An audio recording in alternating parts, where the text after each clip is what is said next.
fellow junkies, Horror Junkies 519, Kyle the 13th coming at you again today, and as you can see, we're here for another episode of the Gory Details, co-hosted by... Diva de los Muertos. Hola and good evening. Good evening, my love. Good evening, baby. Alright, you guys, so as you can see, it looks the same, but it's going to be a little bit different. It's just like when you eat something that you've eaten a million times, but you taste it and it tastes just a little bit different. What's going on today? Horror Junkies 519, the Gory Details, we're going to the movies. Yes, that's right. We're not going to pick a movie this time. We don't get any chocolate. Oh. Well, we can get chocolate at the movie theater. Okay, we'll have to do something like that because what's an episode like this without chocolate? Yeah. Alright, you guys, so what are we going to go see? This was actually recommended to us by a viewer who watched our last episode. So we definitely thought this would be a good idea since the kind of thing we're kind of pushing on this channel nowadays. We're going to go see The Curse of La Llorona. How'd I say? Did I do okay? Pretty good. Curse of La Llorona. Am I rolling too much? No. The Curse of La Llorona. Llorona.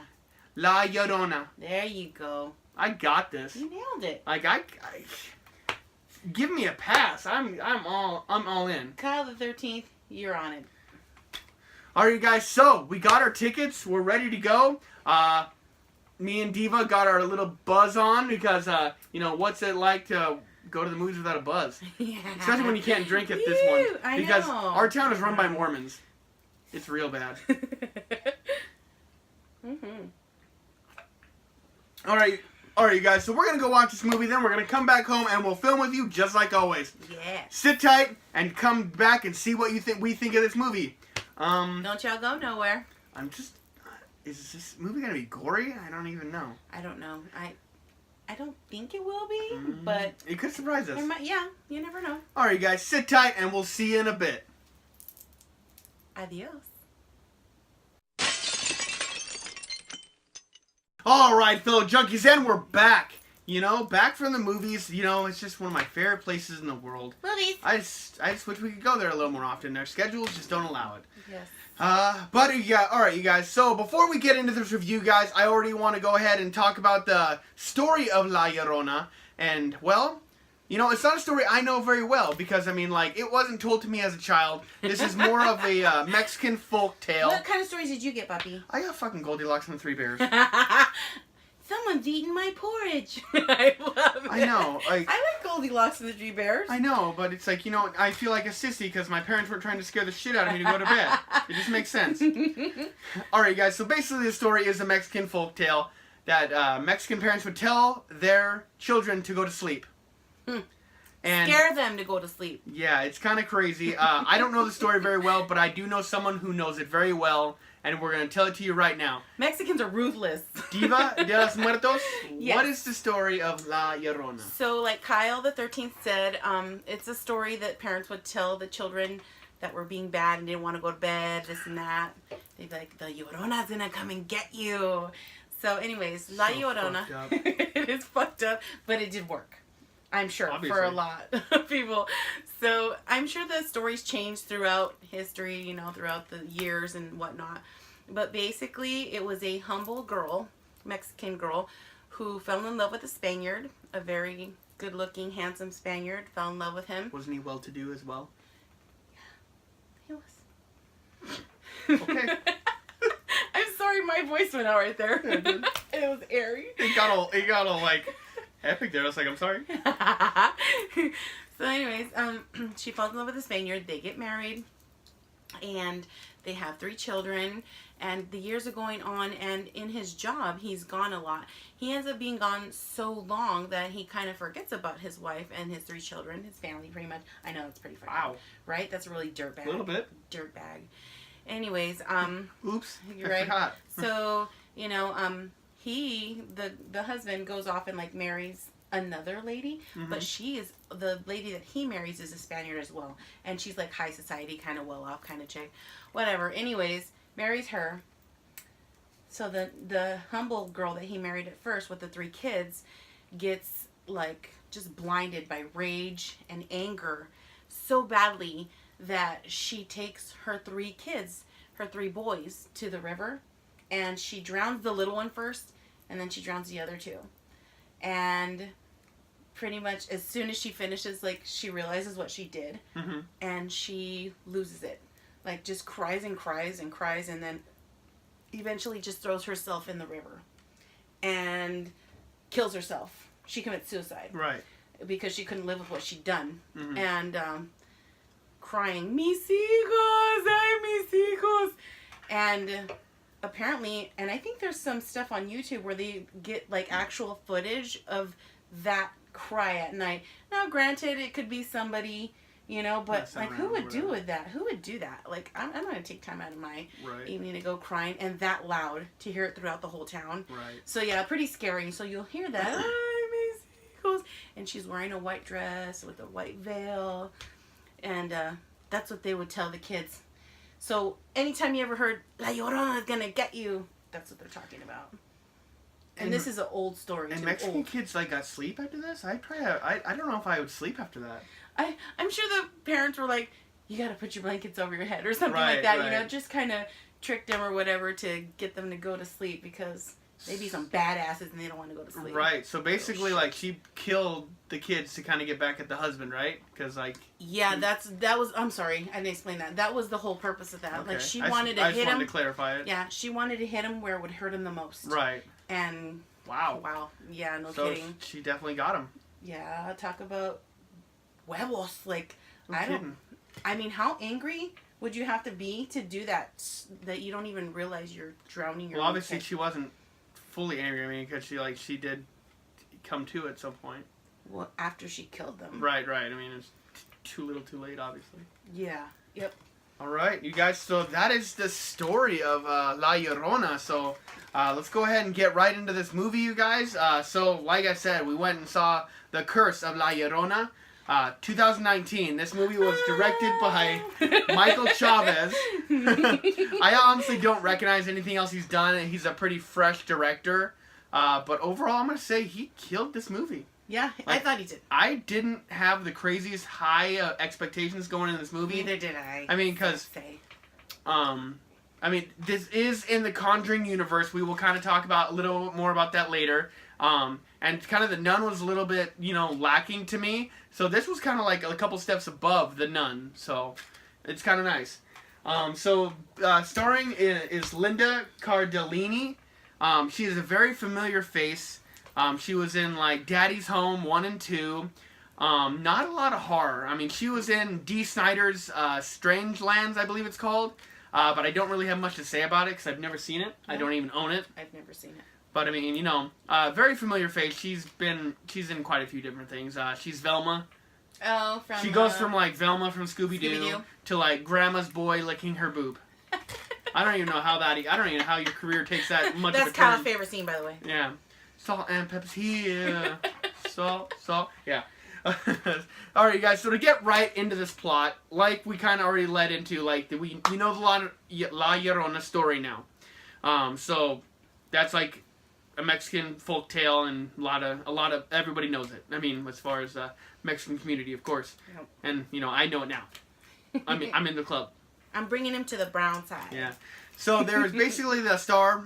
She is a caseworker for what is it, CPS? CPS, Child Protection Services. Child Protective Services. She's trying to help this family because the kids weren't showing up for school, so she kind of goes into the house, and she finds the kids that were locked up, and, they have, like, bruises on them and stuff like that, burns, and so she's like, we have to take your kids because you're obviously abusing them. But later on, we kind of find out that those kids were locked up in that closet for a reason. A good reason. Yeah, I mean, they are cursed by La Llorona, and La Llorona was trying to get the kids. Basically, as the story goes on, the lady ends up trying to curse our main star, Linda Cardellini, curse with the La Llorona curse. So it goes after her kids and herself. And, La Llorona is always out there. She's in search of her children. Oh, yeah. Is what she's doing. Yeah. That's why she can't rest. Like, her soul, her spirit cannot rest because she's looking for her children. Like, big time. And she's always after children because she's looking for her own, So, like I said, our main character, I mean, she gets cursed. Her kids basically get cursed by it first, and then so like she has a son, a daughter, and then the mom. They all get cursed by La Llorona, and she basically it's their attempt to survive and get banish this curse off of them. The spirits just lingering around. It's not their house isn't haunted. It's connected to them. Right. She's attached herself to the family. And so, I mean, without spoiling it too much, because, I mean, first and foremost, you guys, I don't want to spoil this movie.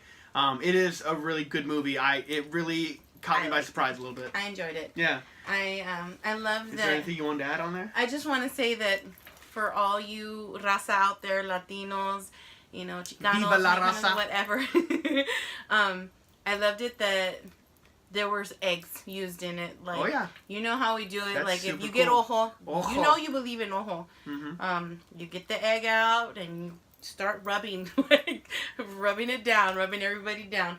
Actually, I had Kyle rub me down the other day because I got sick. And I said, I think maybe I have ojo.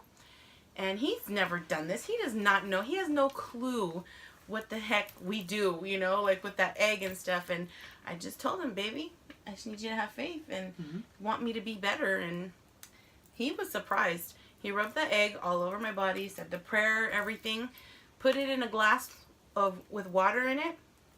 Like in 20 minutes, I want to say, it was cooked. Yeah. Was it not cooked? I agree. It was. I showed him, like, this is what happens when you have ojo. The egg cooks.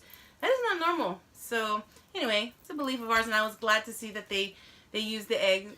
Like, they really kind of went into the culture for this. They and did, I think that's and really I loved cool. it. Yes, I was very, very It really happy reminds and me of excited. Paranormal Activity, the Mark ones. Oh, like, I really feel like they right. went into Me your guys' too. culture, and then, like, they put work into this movie to make it quality and good. Right. And, like, just the look of La Llorona, the cinematography of this movie, the atmosphere, I mean, it was so good. Like, I really liked a lot of it. I mean, I know normally this is about the time we talk about, like, body count, but, I mean, there's really not much of a body count to talk about.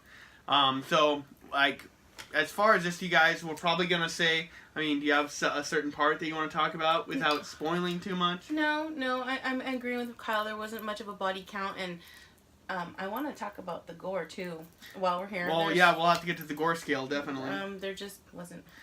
Yeah, so if you guys are looking for, like, gory flick, this is definitely not it. Keep searching. Different. It is kind of a ghost story, so, I mean, not a lot of those have a lot of blood. Right. So I'm going to, as far as gore scales goes, I don't think we can even give it a point. No, really. No. And I didn't know if it was going to be gory or not. Sometimes ghost stories can be gory. It can happen. I mean, they have some blood, but an axe out of nowhere, chopped to the face, stuff like that. I mean, but of course. This one just didn't have that, so. Yeah. But, all right, I mean, really, all in all, what do you want to rate this out of 10? Your overall rating for this movie, baby? I'm going to give it a solid 8. I really liked this movie. It really did get into the culture, like Kyle said, and I was really excited about this movie because I knew what it was about. Like, I knew the story already, so I was like, oh my gosh, I hope they do a good job with this movie, and they did. I thought they did excellent. Very well. Right. It was straight to the point, like, yeah, it was a great movie, and I liked the mom, everything was great. There's a shaman in there, and I thought they casted him very well. And did you talk about the father? We'll talk about it after this, so we can do a little spoiler alert sort of thing. Okay. So anyways, but yeah, I'll give it a solid 8. I mean, it was all there for me. The whole creepy part of it, as far as ghost movies go. Not so much on the gory side, but overall I was very excited. And I'm excited to see what other folktales they pull out. I kind of hope they do it. I mean, because I don't know if there's a ton of them out there, but I mean, like, if this was as good to keep me, like, make me want to see more. It's interesting, and there's a lot more. Yeah. A lot more. Yeah. All right, guys, so for my overall rating, I'm going to be right there with Diva. I got to give it an 8. I mean, literally, there was little to nothing I disliked about this movie. It wasn't slow. I mean, it wasn't like a Paranormal Activity where you kind of get bored or something like that. Right. I mean, it was just a really great, thought out, and, like, edge of your seat horror movie. And, I mean, it's not, like, overly scary for, like, the average horror movie watcher. But, I mean, like, we're in a theater packed. Babe, would you say I was the only white kid in that movie? Kyle was the only white guy in the theater. I was like, that's my man. That's my white chocolate. I mean, it's pretty... It Say was, something. It was Say fun, something. but I mean, we had some very eccentric people watching this movie in there. Oh my god. Like, I don't know if you guys have seen Malibu's Most Wanted, where he throws the popcorn up in the air. He's like, "Run, bitch, run! He gonna kill you!" It really felt like it was gonna be like that. That and people never shut the hell up. They were talking the whole fucking time. Yeah, we really did not have a good audience for watching this movie. Yeah. I really want to own this movie and watch it at home, so. I can't wait. But you guys, so this is the end of the video. I do want to say this is a spoiler alert.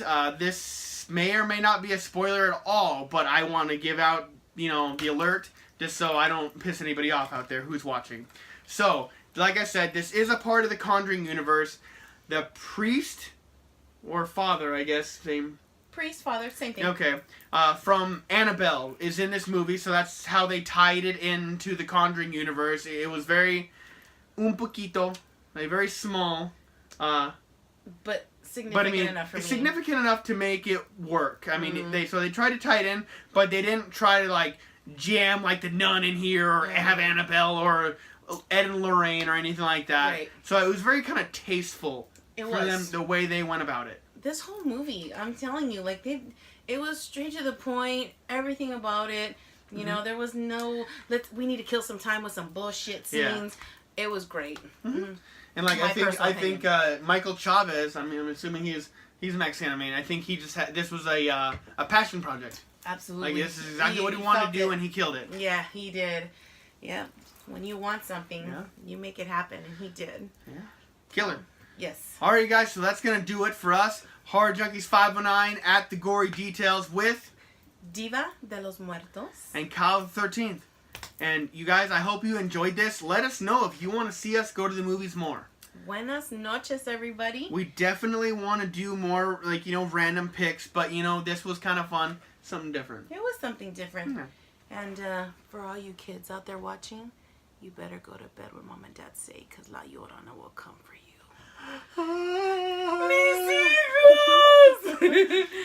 Alright, you guys, so that's going to do it for us. Horror Junkies 509, Kyle 13 signing out just until next time. And you already know it, I've been sentenced to life.